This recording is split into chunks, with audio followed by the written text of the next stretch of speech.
have some breaking news coming to you guys from the Los Angeles Lakers, who are making 2 brand new additions to their roster just 8 days after they went ahead and signed Isaiah Thomas to a contract. And before we get to all of that, we're giving away $500 to a subscriber that turns on our notifications on this channel, and we're also giving away $500 to a person that follows us on Instagram. Make sure you leave a like, because the reason you're not seeing my face right now is because I am currently recovering from Omicron. Did I say it right? Is it Omicron or Omicron? I don't know, one of those. And now that we get all that out of the way, cue the intro.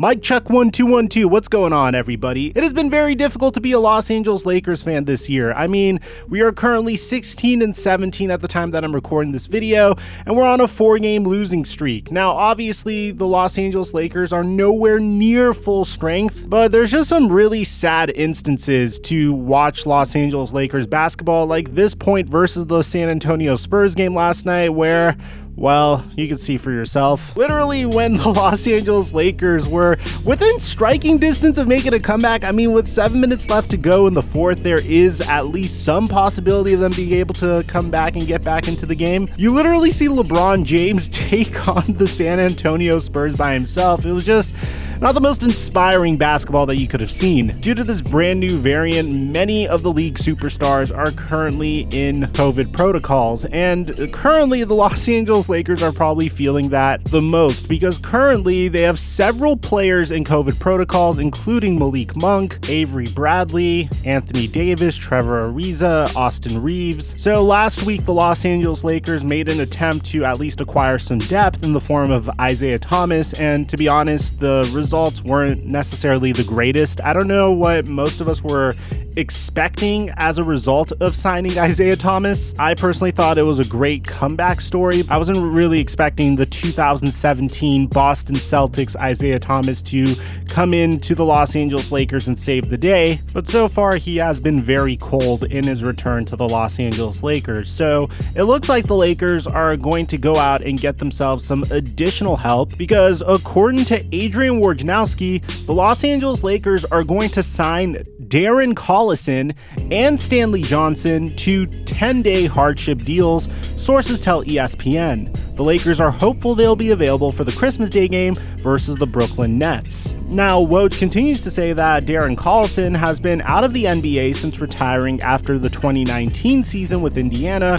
He's considered comebacks, but finally returns with the Lakers on a 10-day deal. Currently, this entire situation has been so nuts that the NBA has suspended the G League season, because it looks like there's going to be a ton of replacement players in the NBA, and that's going to be their method of trying to combat the current outbreak in the NBA. But for Darren Collison, if you remember, about 2 years ago, there was talks about the Los Angeles Lakers potentially signing Darren Collison, and he was being vetted by the Los Angeles Clippers as well. Ultimately, Darren decided to retire. So I guess this story comes full circle for him. What the Los Angeles Lakers will receive in Darren Collison remains to be seen, because bear in mind, the last time Darren Collison played in the NBA, he was 31 years old. He's currently 34 years old, and I'm assuming he's in tremendous basketball shape, otherwise the Los Angeles Lakers wouldn't have signed him. When he was in the NBA, he was an extremely consistent player and was seen as one of the better role players throughout the NBA. Throughout his entire career, he shot 39% from 3, 47% from the field, and had a PER of 16.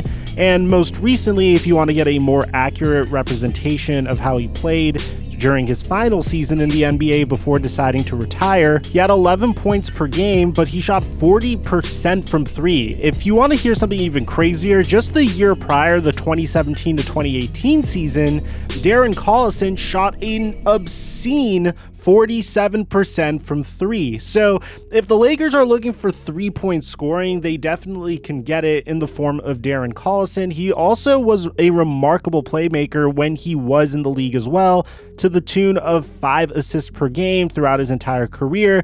But during his final season in the NBA, he will be able to dish 6 assists per game and 5 assists per game the year prior. He was also a very solid defensive player, to the tune of 1.2 steals per game through the entirety of his career, and his defensive box plus minus over the final 2 seasons of his career were 0.3 and 1.0 respectively. Now, bear in mind, defensive box plus minus is a very skewed stat, but the theme of this signing, at least from my understanding, is the Los Angeles Lakers want more players that could contribute on the defensive side of the floor, and they can definitely get that in Darren Collison, and believe it or not, in Stanley Johnson as well. However, Stanley Johnson could be a little bit more one-sided than Darren Collison, and I'll tell you what I mean by that in just a second. Personally, I think this signing of Darren Collison is remarkable. It's a low-risk, high-reward type signing, and this is the best time to find role players off of free agency during this wild time in the NBA where everyone is being sidelined with COVID protocol. Meanwhile, Stanley Johnson is a former top 10 pick in the NBA draft, in the 2015 NBA draft. He's currently 25 years old.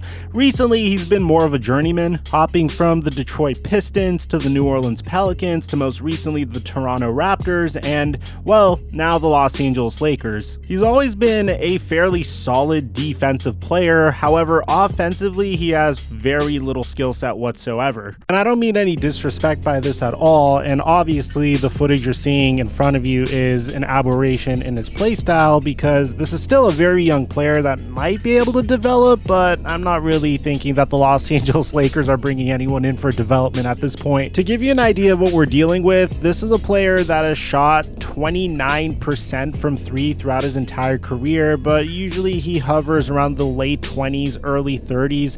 Most recently with the Toronto Raptors, he shot 33% from three, so I guess that's somewhat encouraging. To give you an idea, that's about what Russell Westbrook is shooting this year, a little bit better actually. But I'm pretty confident that the main reason why the Los Angeles Lakers brought in Stanley Johnson is primarily for the stuff that doesn't pop out at you on the stat sheet, which is his defense. If you look at his defensive box plus minus throughout his entire career, and this is why I usually say DBPM is a very skewed statistic, it usually depends on your team's overall defensive ability, and then they try to calculate your contribution to that team's defense. So if your team's defense sucks, but you're a good defensive player, that typically won't show up. But in Stanley Johnson's case, he was on the Detroit Pistons in the earlier part of his career, then he went to the New Orleans Pelicans, and then he went to the Toronto Raptors, and for the most part, he's had a positive defensive box plus minus. So my assumption is that the Los Angeles Lakers brought him in mainly because of what he could do for them defensively, but I also feel like there is some potential for him to at least somewhat improve his jumper from outside the arc, and if he is able to do that, then he definitely has a spot in this league in the long term. If not, then this is just going to be a player that they plug in whenever they need some help defensively. So let me know in the comment section down below what you guys think about these recent additions, man. I don't think this is going to by any means take the Lakers from a losing record to the #1 seed in the West, but I feel like it's one of those situations where we have nothing to lose at this point. Aside from that, I'm your boy Mike, and I'm dropping our mic until our next upload.